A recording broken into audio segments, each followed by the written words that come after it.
Estamos en una serie titulada Los Misterios de Dios. Ojalá que la mayor parte de ustedes, sobre todo los que están aquí presentes y también por los medios de comunicación masivos, sigan estas conferencias para que puedan ustedes relacionarlas unas con otras y darse cuenta que el cristianismo es para discípulos. ¿Qué quiero decir? Porque tú puedes ser cristiano sin ser discípulo. La palabra discípulo, matetes, en el griego, significa seguidor. Entonces Jesús no solamente nos invita a que creamos en Él, sino nos invita a que lo sigamos. Y si tú no eres una persona que durante la semana estás oyendo en el tráfico continuamente conferencias, pues no vas a poder más que quedarte en un nivel de mediocridad espiritual. Y van a pasar los años y cada vez va a ser más difícil para ti entender las verdades espirituales. Porque creías que el cristianismo es solamente una religión. Venir el domingo y escuchar una conferencia y entre semana no tienes ningún contacto con este libro que es la Biblia, que es el alimento de nuestra alma. Muy bien, vamos a desarrollar en esta mañana el tema el misterio de la ciudad de Jerusalén. El misterio de Jerusalén. En el libro del Éxodo capítulo 2, si me quieren ustedes acompañar, los que no traigan Biblia, siéntense con un cristiano. Venir sin Biblia a la iglesia ya es el colmo de los colmos. En el capítulo 2 del Génesis, versículo 10 en adelante, se nos da una ubicación aproximada del huerto del Edén. Y lo que nos va a sorprender en este estudio, en esta mañana, va a ser en dónde se encontraba el huerto del Edén. Porque supuestamente, de acuerdo a la ubicación que vamos a leer en estos ríos, que es el Tigris y el Éufrates, que nace el Tigris desde Turquía y va bajando hasta el Golfo Pérsico, igual que el río Éufrates, y atraviesan la tierra de Siria, Irak. Entonces, durante mucho tiempo se especuló de que el huerto del Edén se encontraba cerca de Irak. Y no solamente eso, sino que yo hace muchos años también lo creí. Porque aquí claramente dice el capítulo 2 del Génesis, versículo 10, salía de Edén, pero acuérdense una cosa, el Edén era toda el área geográfica. Y dentro de toda esa área geográfica, puso Dios al oriente del Edén el huerto, o el jardín donde colocó a la primer pareja humana. Entonces, cuando hablamos de que Adán y Eva crecieron en el Edén, nos equivocamos, porque Dios crea a Adán, síganme con cuidado, fuera del huerto. Y ya que Dios creó a Adán, lo coloca dentro del huerto, o el paraíso o el jardín. Y las únicas que fueron creadas en el huerto, en el paraíso, fueron las mujeres. Nadie se alegra, ¿verdad? Menos los hombres. Vean antes en el capítulo 2 del Génesis, versículo 8, y Jehová Dios, bueno, vamos a ver, Jehová Dios plantó un huerto en Edén. O sea, Edén era la zona geográfica. Fíjense cómo comenzamos a estudiar la Biblia detenidamente y nos sorprendemos de cosas que no habíamos notado antes. Por eso esta serie se llama Los Misterios de Dios. Jehová plantó un huerto en Edén al oriente y puso allí al hombre. O sea, Adán fue colocado en el huerto del Edén. No fue creado en el huerto, fue creado en el Edén, o sea, en la zona geográfica. Y ahí puso al hombre que había formado, y ahí hizo Dios nacer los árboles que ya sabemos, del árbol de la vida, los árboles frutales, etcétera, etcétera. Versículo 10. Y de ahí del Edén, o sea, no del huerto, del Edén salía un río para regar el huerto, y de allí se repartía en 4 brazos. El nombre de uno era Pisón. Este rodeaba la tierra de Ávila, donde hay oro. Y el oro de aquella tierra es bueno. Allí también hay también bedelio y ónice. El nombre del segundo río era Gilgón. Este es el que rodea toda la tierra de Cus, o sea, el África. Y el nombre del tercer río Hidekel, que este es el río Tigris. Este es el que va al oriente de Asiria, y el cuarto río es el Éufrates. Entonces, cuando vemos un mapa actualmente de toda la zona del Medio Oriente, nos damos cuenta que el río Tigris y el Éufrates cruzan por Siria e Irak y desembocan casi en el Golfo Pérsico, e Israel está un poco atrás. Pero recordemos algo, cuando vino el diluvio universal, cambió completamente la geografía del Medio Oriente. Muchos creen que el río que no tiene nombre aquí era el río Nilo, que está en Egipto al sur de Israel. Entonces, cuando vemos todas estas cosas, podemos nosotros ya armar nuestro rompecabezas, porque la suma de la Biblia es la verdad. Tenemos que tomar aquí y tenemos que tomar allá para poder realmente descubrir los misterios que están aquí escondidos. Vayamos rápidamente para comprobar esto al libro de Deuteronomio capítulo 32. Deuteronomio 32. Y veamos nosotros en el versículo 8 que la Biblia nos muestra cuando el Altísimo hizo heredar a las naciones. En otras palabras, aquí en este pasaje Dios nos muestra que la conformación geopolítica y geográfica del mundo, Él la dividió. Se cree, ¿verdad? Y está comprobado que los 5 continentes que hay ahorita era un solo bloque de tierra. Y Europa se desprendió de América, África se desprendió también, Australia también. Entonces nos damos cuenta que antes todo estaba pegado, pero vino un cataclismo como el diluvio, que comenzó a separar los continentes, y esto está demostrado paleontológica y arqueológicamente y antropológicamente también. Y dice aquí la Biblia que Dios hizo heredar las naciones, o sea, Dios le dio a los españoles, ustedes van a ser españoles, italianos, etcétera, etcétera, y vino la división completa del mundo cuando hizo dividir a los hijos de los hombres y estableció los límites de los pueblos según el número de los hijos de Israel. Dios reparte el globo terráqueo y Él organiza la geografía del globo terráqueo poniendo en medio a la nación de Israel, al puntito insignificante que ocupa Israel, que no es más grande que el mismo estado de Nueva Jersey en Estados Unidos. Si tú ves un mapa geográfico, Israel casi ni siquiera se puede distinguir, junto a Egipto, junto a Siria, junto a Jordania, Irán, etcétera, etcétera. Ahora, veamos esto en Ezequiel capítulo 5, esta verdad, que Israel es el centro del mundo entero. Y vamos a ir desarrollando esto poco a poco, y les repito, nos va a sorprender. Dice Ezequiel 5, versículo 5. Así ha dicho Jehová el Señor, esta es Yehú Shalom. Yehú, ciudad, Shalom, la paz. La palabra Jerusalén, Yehú Shalom, significa la ciudad de la paz.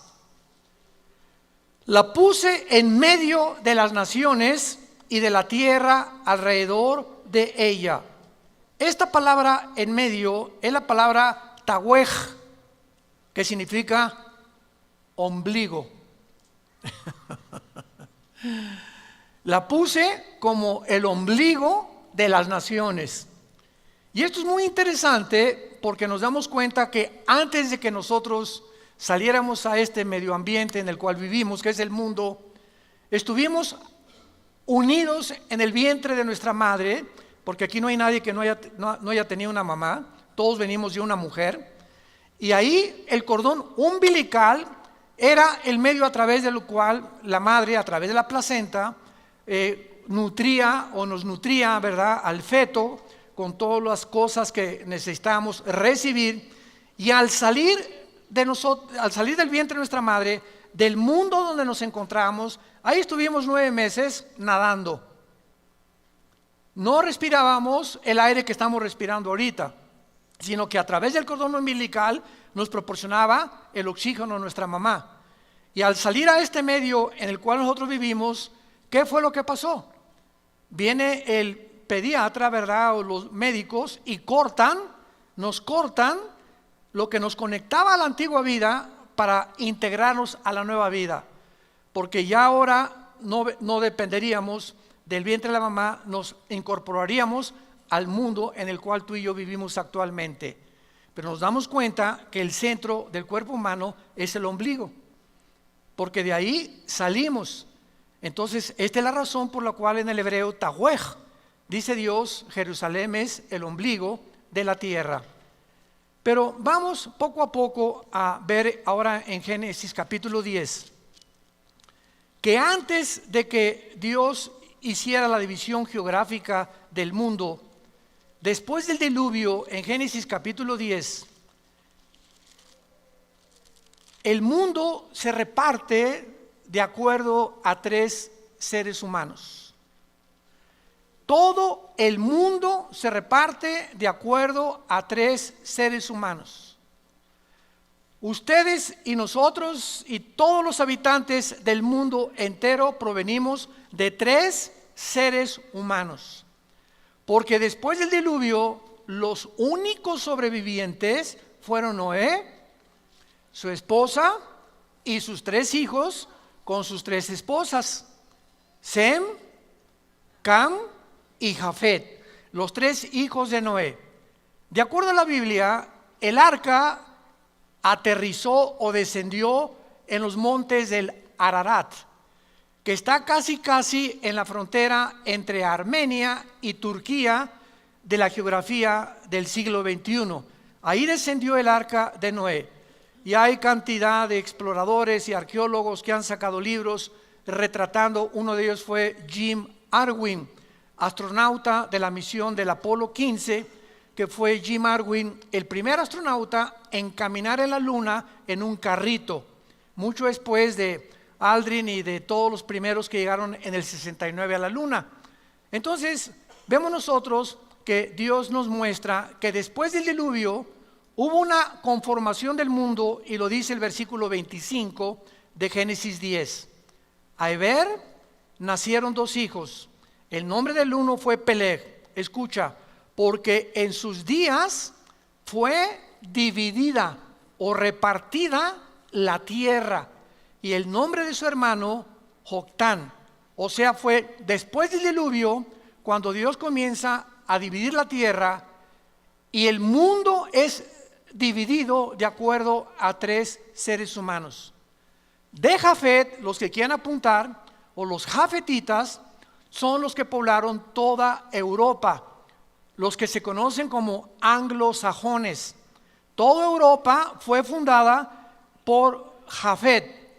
Cam es el padre de todos los africanos. De ahí vienen los cananitas, que se convirtieron después en enemigos de Israel. Y Sem viene y fundó todo lo que es el Medio Oriente y el Asia Menor. Ahora pongan atención, es interesante que cuando nosotros vemos a los indígenas de todo el continente americano en el cual nosotros nos encontramos, desde Alaska hasta la Patagonia, tenemos los indígenas de Estados Unidos que fueron los Sioux, Cherokee, los Apaches, etcétera, etcétera. Bajamos a México, aztecas, tlaxcaltecas, mixtecos, etcétera, etcétera, chichimecas. Llegamos a los aucas en Guatemala y todo lo que es el Amazonas, pero todos absolutamente tienen los mismos rasgos. ¿Nunca se han preguntado cómo llegaron los indígenas a poblar el continente americano en el cual nos encontramos nosotros? Bueno, Pues del Asia, porque son semitas. Entonces, el continente americano fue fundado por semitas, ni por Jafet ni por Cam. Los semitas o los asiáticos entraron y cruzaron a este continente por el estrecho de Bering, al norte del continente americano. Ahí pasaron del Asia y comenzaron a fundar desde Estados Unidos, Canadá, hasta abajo, todos ellos poblando, y por eso todo el continente americano está poblado de raíces indígenas. En otras palabras, por ejemplo, por eso se llama los Estados Unidos de Norteamérica, porque allá se dicen americanos, y americanos somos todos, ¿verdad? Porque el continente es todo desde Alaska hasta la Patagonia. Entonces, los Estados Unidos son estados que se unieron, Estados Unidos, pero ellos no lo fundaron. Estados Unidos fue fundado por ingleses. Son los primeros que llegaron a Rhode Island, al estado. Mi esposa y yo acabamos de regresar de Rhode Island. La semana pasada tuvimos una conferencia con pastores y fue de mucha bendición. Y es un estado precioso, porque ahí llegaron los primeros pilgrims o peregrinos. ¿Ya han visto ustedes las películas esas donde llegaron con este libro? Entonces pisaron tierra americana huyendo del catolicismo que el Vaticano hizo para acabar con todos los que no fueran unidos y no creyeran que solo Roma salva. Huyeron, y fue la reina Victoria que comenzó a permitir que huyeran de Inglaterra hacia América, y colonizaron en 1625 aproximadamente los Estados Unidos de Norteamérica. Entonces llegan los europeos aquí a América, y entonces comienzan a predicar la palabra de Dios, a fundar iglesias. Quisieron colonizar, ¿verdad? Pues todo lo que es Texas y todo, y esas guerras de los apaches, ¿se acuerdan ustedes de los Sioux? Que no querían cambiar su cultura ni mucho menos. En fin, fue un derramamiento de sangre tremendo. Después llegaron los italianos a Nueva York, después llegaron los alemanes, y así Estados Unidos es una nación formada de todos los, ahora sí que todos los personas del mundo entero y de todas las nacionalidades. No es realmente un norteamericano que diga aquí. En México sí, en México lindo y querido, hay muchos de ustedes que tienen su ascendencia, ¿verdad?, de la cruza, cuando llegan los españoles con Fray Bartolomé de las Casas y se mezclan con las indias que poblaban México. Eran puros indígenas en México, y nacen los mestizos. Entonces llega Hernán Cortés y todos los colonizadores y unen la religión católica con la brujería de los indígenas. Se llama sincretismo, si lo quieres apuntar. Sincretismo. ¿Qué es el sincretismo? La mezcla de una religión con la brujería. Entonces vemos nosotros que dentro de las mismas religiones hay mucha brujería. Yo no sé cuántos han notado que en la mayor parte de iglesias hay gárgolas, y no sé cuántos de ustedes han visto así las gárgolas. A lo mejor no saben ni lo que son las gárgolas. Son demonios. Impresionante que casi en todas, el 90% de las iglesias hay gárgolas, así como estatuitas.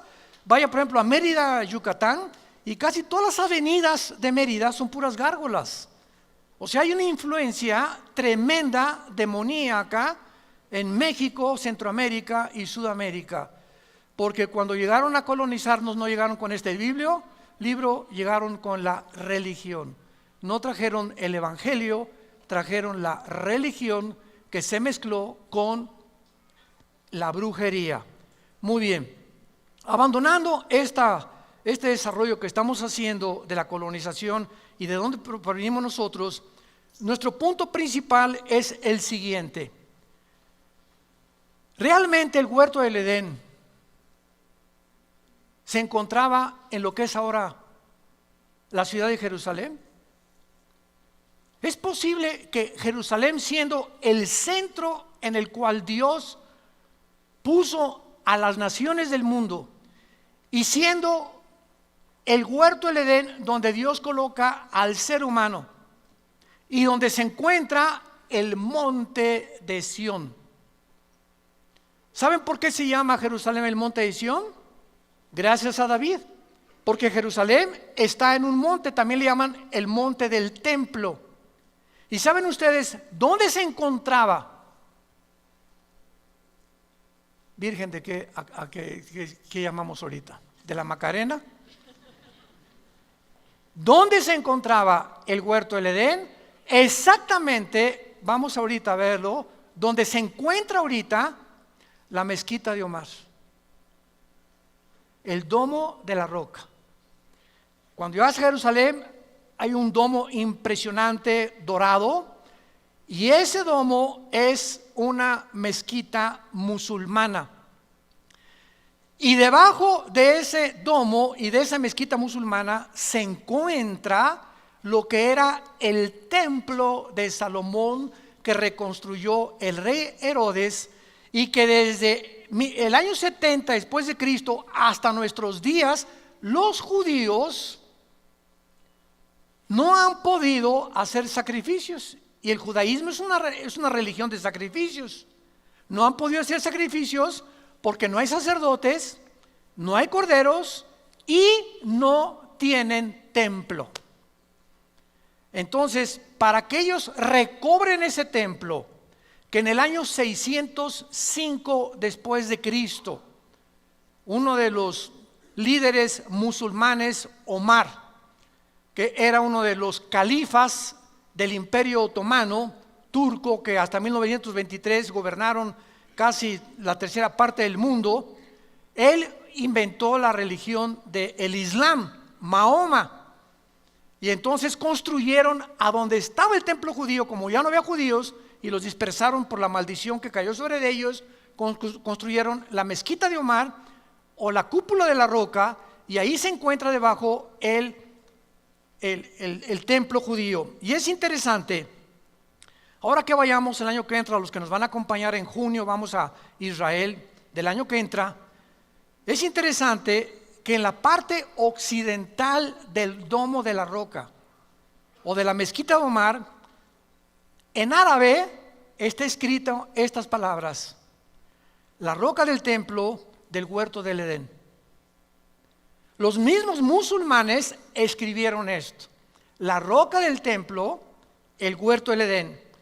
Y la puerta norte de la mezquita se llama la puerta del paraíso del Edén. Ba-ej-jina en el árabe. Y en el piso de enfrente hay una puerta de piedra de jaspe color verde de medio metro cuadrado, que los musulmanes le llaman la piedra del Edén. Vamos pues a descubrir nosotros lo siguiente: ¿cómo podemos comprobar que el huerto del Edén se encontraba en Jerusalén cuando ya vimos que cambió la geografía, la topografía, todo lo que ahorita vemos después del diluvio, y el descubrimiento que nos confirma que el huerto del Edén se encontraba en la ciudad de Jerusalén? Es que a Jerusalén se le llama el monte de Sión o el monte del templo, y es ahí donde fue creado Lucifer.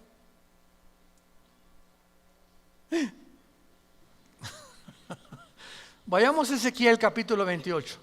Ezequiel 28. Vean cómo podemos acercarnos poco a poco a toda esta investigación. En Ezequiel 28, la Biblia nos da la localización de que antes de que Dios creara a Adán y a Eva, este planeta Tierra, había estado ocupado antes que nosotros. Se le llama el mundo pre-adámico, pero no por seres humanos, porque fuimos nosotros una creación especial de Dios después de los ángeles. Los ángeles se le llama la familia de Dios en el cielo, y la familia de Dios en la tierra es la iglesia, somos nosotros. Entonces, nos damos cuenta que cuando estudiamos la Biblia Satanás o Lucifer, que era su nombre, el que lleva la estrella o el que porta la luz, su nombre no es Satanás. La palabra Satanás viene del hebreo Satán, que significa enemigo o adversario. Entonces es un título nada más. Licenciado Carlos Vélez. Licenciado es el título, su nombre es Carlos, su apellido es Vélez. Entonces cuando hablamos de Satanás no es un nombre, es un título, el enemigo de Dios. El diablo no es un nombre. El diablo significa el que acusa, el que calumnia. Son títulos que nos hablan del carácter de Lucifer. El nombre de él es Lucifer, la estrella de la mañana, y vamos a ver por qué. En Ezequiel 28, versículo 12 en adelante, dice: Hijo de hombre, levanta endechas sobre el rey de Tiro, y dile, así ha dicho Jehová el Señor, tú eras el sello de la perfección. Aquí inmediatamente descubrimos que no está hablándole al rey de Tiro, a una persona física, humana como tú y como yo. Y lo vamos a ver más adelante, porque realmente ningún ser humano ha sido creado perfecto como Lucifer lo fue. Entonces, cuando está hablando el Espíritu Santo, nos está mostrando la Biblia que siempre detrás de los gobernantes se encuentran poderes de las tinieblas. Detrás de mucha gente, de muchos brujos, de muchos gobernantes, de muchos artistas, de muchos músicos, de muchos políticos, de muchos cantantes, se encuentran otras entidades espirituales que los están usando en el mundo. Y la mayor parte de los seres humanos no descubrimos ni nos damos cuenta y creemos, por ejemplo, ¿verdad?, que esa persona como un Hitler, ya los mismos estudiosos, psicólogos y psiquiatras que han estudiado la personalidad de Hitler saben que no era una persona normal, que había una fuerza extraña. Los mismos que se acercaban a Hitler sentían algo diabólico en él, y la Biblia nos muestra claramente que, pues claro, era un personaje completamente controlado por demonios. Más bien le ganaba al Gadareno, porque el Gadareno tenía 5,000 demonios y Hitler lo gobernaba un principado, un jefe de los demonios. Entonces la Biblia nos muestra también, ¿se acuerdan de Pedro? Que Cristo comienza a hablarles: es necesario que el Hijo del Hombre sea entregado por los ancianos, los líderes, los escribas, que muera, que sea crucificado y resucite al tercer día. Y en ese momento Pedro se acerca y le dice: no, Señor, no te acontezca tal cosa. Y se voltea a Jesús y le dice: aléjate de mí, Satanás. En ese momento algo estaba ocupando las cuerdas vocales del apóstol Pedro. Bueno, no era apóstol todavía, pero estaba tratando Satanás a través de Pedro hacer que Cristo no llegara a la culminación de su misión. Entonces, así nos vemos claramente que muchas veces demonios y principados operan en los seres humanos, y para que nosotros podamos tener la capacidad de distinguir o de sentir en el espíritu como una parábola. Hay personas, ¿verdad?, que cuando un cristiano vive cerca de Dios y tiene la comunión con Dios continua, te da a Dios el discernimiento espiritual. La palabra discernir significa distinguir entre lo bueno y lo malo, entre lo que es de Dios y lo que no es de Dios. Ahorita vemos la televisión y el mundo entero está lleno de predicadores falsos, de profetas falsos, de apóstoles falsos, y la gente, amén, amén, amén. La mayor parte de la gente no distinguen, ¿verdad?, ni siquiera como esa persona. Y dices: pero ¿cómo le puedes creer a esa persona, no? ¿Cómo es posible que puedas aceptar lo que él está predicando, que está violando la palabra de Dios? Porque no tienen discernimiento espiritual, y el domingo ni la Biblia traen a la iglesia. Y dice 2 Tesalonicenses 5, van a ser engañados. Y dejemos que aparezca el anticristo para que entonces el engaño se multiplique mucho más. Entonces aquí el Espíritu Santo le está hablando a Lucifer, y vamos a ver por qué. Versículo 13, en Edén. O sea, el rey de Tiro nunca estuvo en el Edén. En Edén, en el huerto de Dios. Edén es la zona geográfica, el huerto es el jardín que Dios colocó para probar a la primer pareja humana. Ahí dice la Biblia que estuvo Lucifer. Ahí estuviste. De toda piedra preciosa era tu vestidura. La palabra merucá en el hebreo, vestidura, no es ropa, es cabañas o lugares de habitar. En otras palabras, el huerto del Edén de Adán y Eva eran frutas, árboles deliciosos, agua cristalina, era un bosque impresionante, ¿verdad? De belleza, guacamayas, me imagino, y todo así bonito, flores por todos lados, era un jardín hermosísimo con manzanas, con almendras, etcétera, etcétera. El huerto del Edén, antes que nosotros, era un lugar de piedras preciosas, de puros metales. De puros metales. Y cuando dice la Biblia que donde Satanás habitaba era cornerina, topacio, jaspe, crisólito, berilo, ónice, de zafiro, carbunclo, esmeralda, oro, etcétera, etcétera, son las mismas piedras preciosas que usaba el sumo sacerdote de Israel cuando Dios diseña el tabernáculo y tenía aquí en el pecho, se llamaba el efod. El sumo sacerdote entraba al lugar santísimo en el Antiguo Testamento y entraba con 12 piedras preciosas, 4, 4 y 4. Eran 3 hileras de piedras y son estas que menciona aquí. Esto es interesante. ¿Por qué Dios relaciona las piedras preciosas del Edén con las piedras preciosas del sumo sacerdote? Ya cuando desaparece ese Edén y ahora es un paraíso que ya tampoco existe, ¿por qué lo relaciona con las piedras del sumo sacerdote? Esto nos habla que Lucifer fungía y tenía el oficio del sumo sacerdote en el cielo. Vamos con mucho cuidado.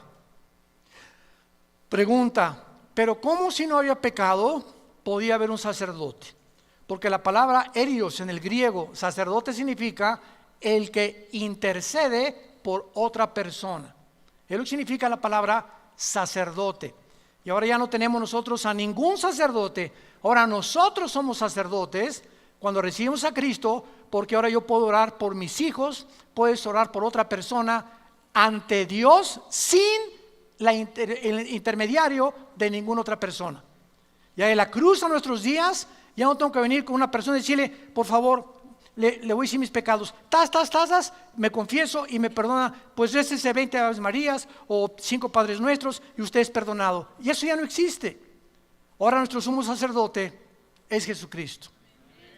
Y Él es el que está intercediendo por nosotros.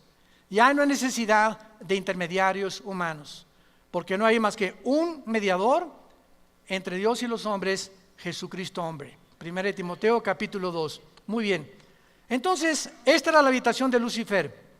Y a lo que vamos es que ahí en el lugar del Edén se encontraba lo que se llama el monte de Sión. Dice el versículo 14, tú querubín grande. 2, Lucifer no era un ángel. No es un ángel caído. Lucifer era un querubín. Los querubines son el rango más elevado de todos los demás criaturas que Dios creó. Por favor, síganme. Los querubines es una especie, entidades espirituales completamente diferentes. Unos tienen alas, otros tienen 4 alas, otros no tienen alas. Abajo de los querubines están los serafines. Isaías capítulo 6 del 1 al 4, que están y no bajan a la tierra. Día y noche están santo, santo, santo. Kadosh, Kadosh, Kadosh es el nombre de Dios, el Santo de Israel. Y los ángeles es otro rango de criaturas que Dios creó para mandarlos a este mundo. La palabra malak en el hebreo, y angelos en el griego significa mensajero. Entonces la palabra ángel significa mensajeros. Los querubines no son mensajeros, ni tampoco los querubines, ni los serafines. Todos los ángeles son mensajeros, como Gabriel, que es el correo de Dios, el que se le apareció a Daniel en Daniel 10, el que le dijo a María, María, el Espíritu Santo te cubrirá, y el santo ser que está formado aquí en tu vientre no es la obra de José. Él no va a poner el cromosoma Y, que es el que determina el género masculino, sino que el Espíritu Santo producirá, así como creó a Adán y Eva, y si de la nada le puso los cromosomas y la genética y el ADN de la nada, así a María de la nada Dios creó el cromosoma Y para que fuera formado en la fertilización con el óvulo de María el cuerpo de Jesucristo en su vientre. Entonces esto es muy importante para que nosotros podamos distinguir claramente las clases y los rangos de criaturas que la Biblia menciona. Ahora muy bien, tú querubín grande protector, ¿protector? ¿Qué acaso antes de que, porque aquí todavía no caía, más adelante ya sale su caída, ¿de qué protegía querubín? ¿Por qué ejercía las funciones del sacerdote del Nuevo Testamento? Simplemente porque cuando Dios creó a los ángeles y a los querubines y a los serafines, Dios los creó con la misma capacidad que nos creó a nosotros, con la capacidad de que ellos pudieran algún día hacer una elección entre el bien y entre el mal. Oiga, pero si el mal no existía, no existía, porque cuando Adán y Eva fueron creados con la naturaleza pecaminosa. No, ¿verdad? Adán y Eva no fueron creados con pecado, no había una naturaleza pecaminosa, y estando una naturaleza sin pecado, pecaron. Esos mis teólogos ¿no se han empachado? Bueno, seguimos. Cristo, cuando fue también formado en el vientre de María, nació sin una naturaleza pecaminosa. Así fueron creados los ángeles también, porque Dios no es el creador del pecado. Pero los ángeles tenían la opción, como la tuvo María, como la tuvo Jesucristo, de haber escogido resistir la tentación o rechazar la tentación. El único que la venció fue Jesucristo. Pero los ángeles tuvieron la oportunidad. Lucifer entonces cuidaba el atrio santo en el cielo, porque la Biblia dice que hay un templo en el cielo. ¿Dónde lo dice? Todo el libro de Apocalipsis. Dice la Biblia, se abrió el cielo y dice Juan, vi el templo de Dios. O sea, no es una iglesia como con construcciones, ni con una cruz, ni mucho menos, ¿verdad? El lugar de la habitación de Dios, donde Dios es adorado por millones de millones de millones de millones de criaturas angelicales. Entonces Satanás tenía que cuidar el trono de Dios, y fue a quien se le asignó la tarea de cuidar el que pecó contra Dios. Y cuando vemos nosotros la pregunta que la mayor parte de los ateos hacen y en la universidad te van a hacer, ¿por qué Dios creó el mal? ¿O por qué Dios permitió el mal en el mundo?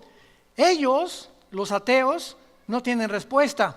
¿Por qué creen que nos preguntan a nosotros? Porque el cristianismo es el único sistema de pensamiento que ofrece estas respuestas.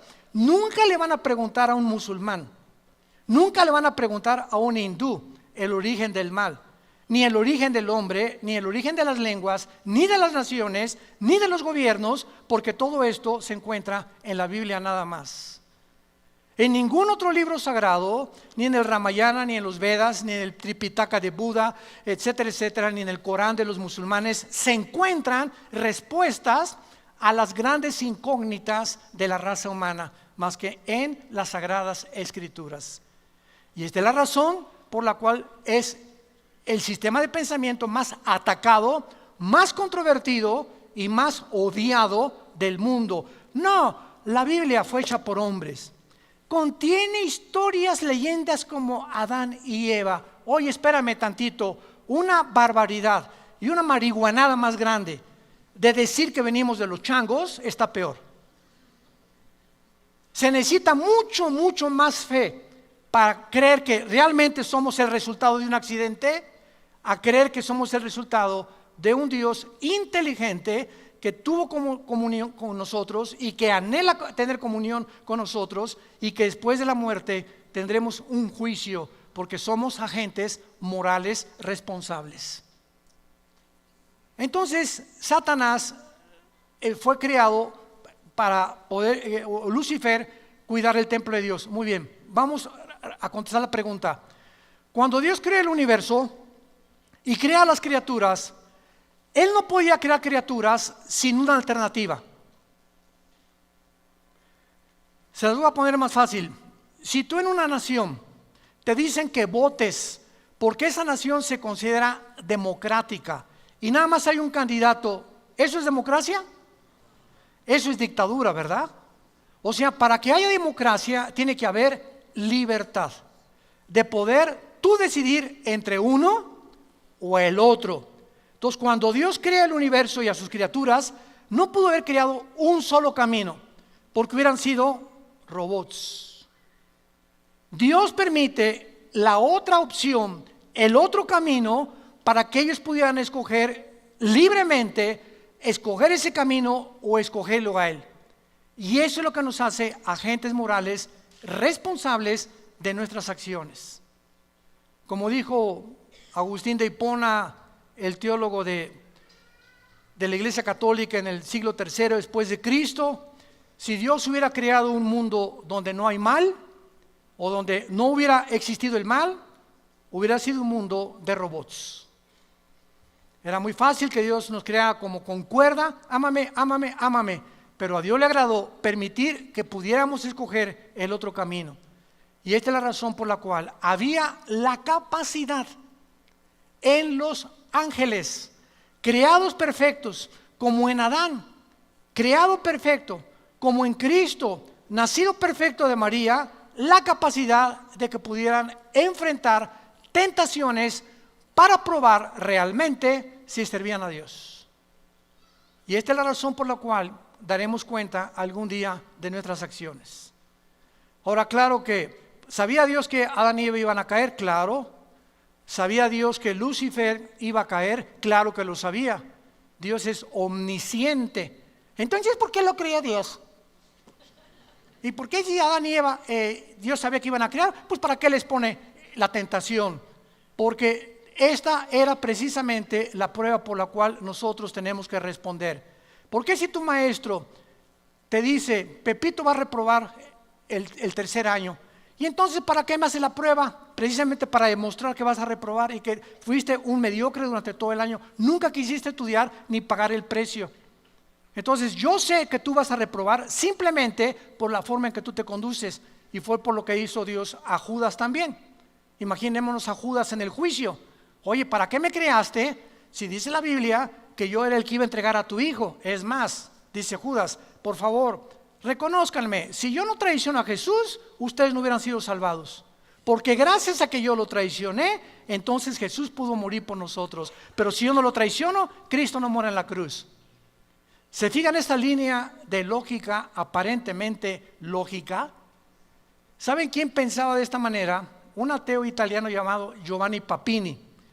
Y me acuerdo que antes de ser cristiano, estas preguntas se las hice yo a los cristianos y no hubo quien me respondiera.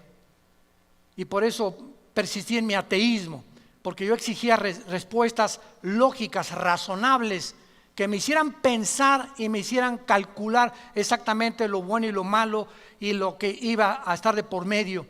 Y entonces, cuando vemos todo este razonamiento, nos damos cuenta claramente, ¿verdad?, de que la omnisciencia de Dios no significa que Dios escoge a unos para el cielo y otros para el infierno. Este es un calvinismo completamente extremo.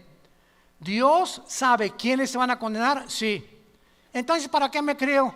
Porque cuando Judas le diga a Dios esto que acabamos de mencionar, Dios le va a decir a Judas: Judas, yo sabía que tú ibas a entregar a mi hijo, por eso escribí antes de que tú nacieras que eras el hijo de perdición. Y entonces, ¿para qué me creaste? Porque si no te hubiera criado y hubiera impedido que hicieras lo que hiciste y traicionar a mi hijo, hubiera violado la característica más grande que le di a los seres humanos: la libertad de escoger. El día que Dios coarte la libertad y que diga: ¿por qué no me impidió Dios que me casara con cabeza de albóndiga? ¿Por qué me permitió Dios que me casara con esta foca? ¿Por qué estas cosas? Es que precisamente tú lo acabas de decir. Dios tiene que permitirlo. No puede impedir nuestro libre albedrío. ¿Y para qué dejó Dios que fumara marihuana? Es que si Él lo impide, te roba nuestro libre albedrío. Y esto es lo que vamos a dar cuentas, precisamente de esto. ¿Por qué Dios me permitió que fuera alcohólico? Es que el alcoholismo no es una enfermedad, es una decisión. ¿Por qué permitió Dios que naciera homosexual? No hay tal gen homosexual. Dr. Francis Collins, presidente del genoma humano, lo acaba de declarar. No hay un gen que pueda justificar a una persona para que sea homosexual. Es una decisión que tú tomas libremente y que nadie te lo impide si ese es el camino que quieres tomar, y Dios te deja que la tomes. Entonces, esta es la razón por la cual hay un juicio. Si no hubiera un juicio por nuestras acciones, seríamos puppets, títeres, robots de Dios. Y lo que nos concierne en Ezequiel 28:14 es, después de que se le menciona como querubín grande, protector, escuchen lo que dice: te puse en el santo monte de Dios. Allí estuviste en medio de las piedras de fuego, perfecto eras en todos tus caminos. Versículo 16, y a causa de la multitud de tus contrataciones, esta palabra contrataciones, reculá, en el hebreo significa tráfico. Tráfico, a causa de algo que Él traficó en el cielo, fuiste lleno de iniquidad. Versículo 18, con la multitud de tus maldades y con la iniquidad de tus contrataciones, profanaste, apunta la palabra hebrea, chalal, C-H-A-L-A-L, como suena, chalal, que significa prostituir o traficar sexualmente. Te prostituiste. Un tipo de tráfico entre los ángeles. Y profanaste tu santuario. O sea, te saliste del orden en el cual yo te había creado. Y por alguna razón misteriosa, la tercera parte de los ángeles se fueron con Él. Dejaron el cielo y se fueron con Él. Fueron creados en la tierra, subían al cielo y bajaban al cielo, y todavía Satanás tiene acceso al cielo, pero dice la Biblia: te arrojaré en la tierra. Y aquí fue el lugar donde Dios decidió que Lucifer creciera.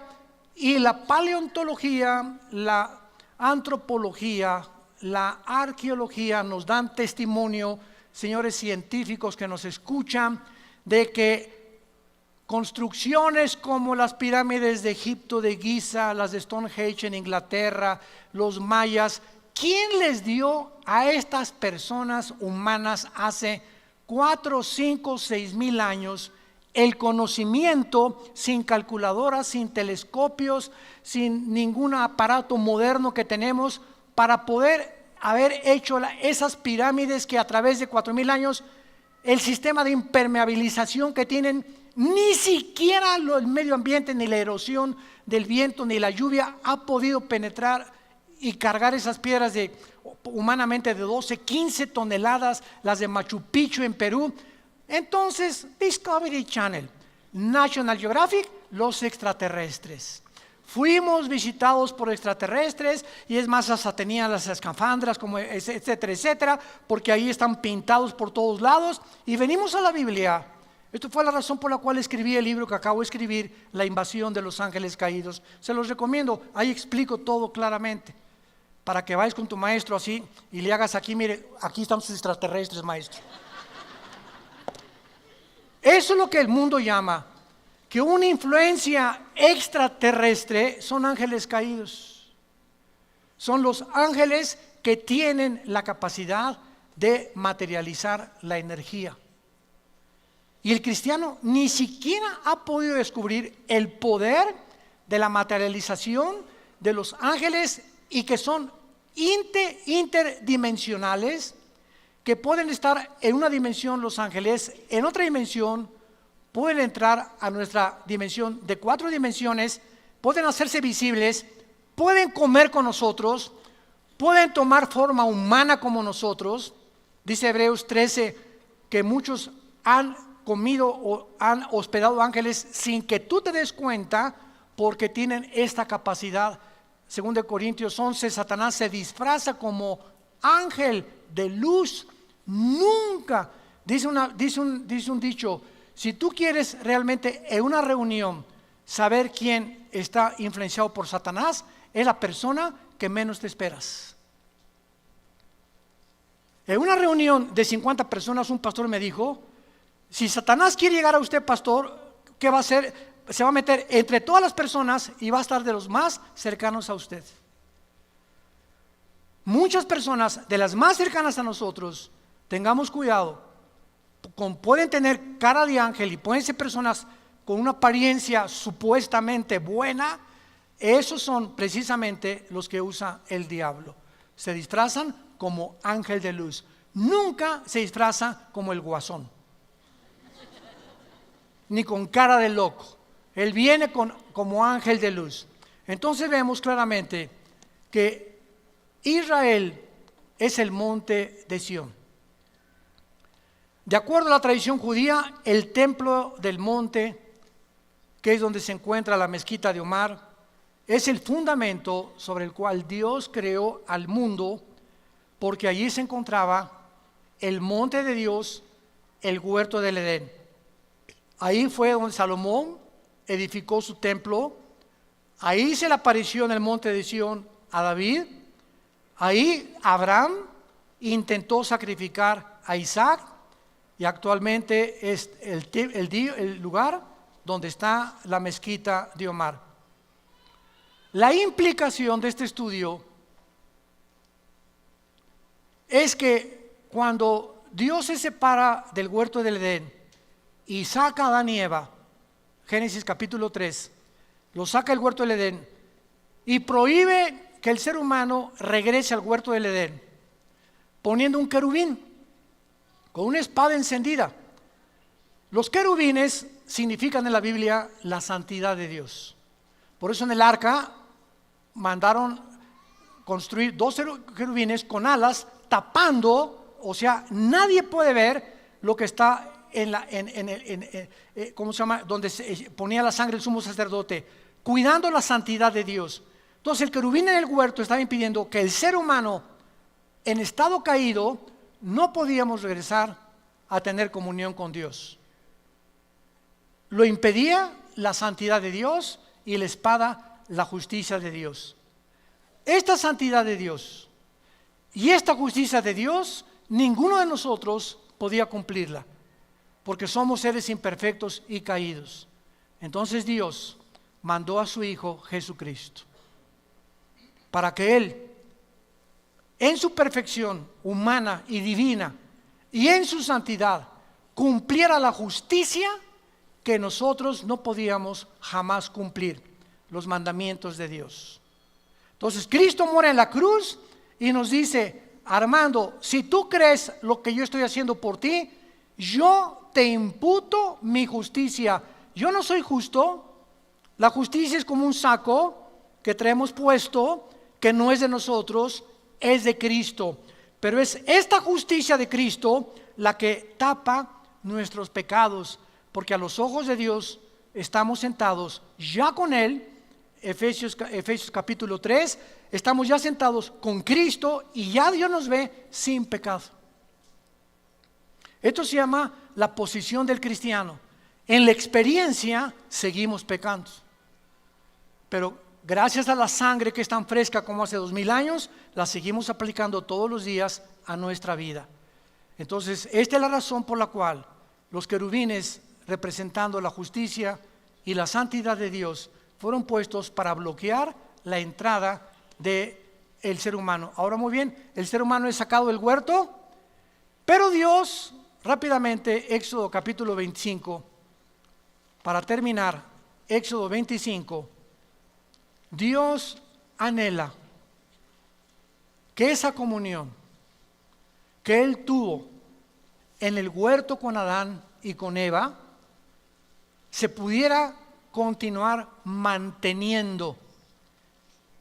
Pero como el ser humano no podía cumplir esa justicia y esa santidad hasta la cruz, le dio órdenes a Moisés: constrúyeme un lugar donde yo habite y donde nadie puede entrar más que un sumo sacerdote, una vez al año, que se llamó el tabernáculo. Pero veamos la razón por la cual Dios lo hizo. Versículo 8, Éxodo 25, 8. Harán un santuario para mí y habitaré en medio de ellos. ¿Cuál fue el propósito del tabernáculo en el desierto? Que Dios quería seguir morando en medio de nosotros.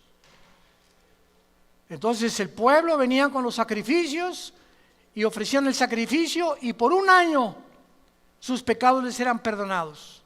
Y cada año sacrificios y sacrificios, sacrificios, hasta la cruz de Cristo, el sacrificio perfecto. Y ahora, después de Cristo, baja el Espíritu Santo del cielo, cosa que no hizo en el Antiguo Testamento más que temporalmente.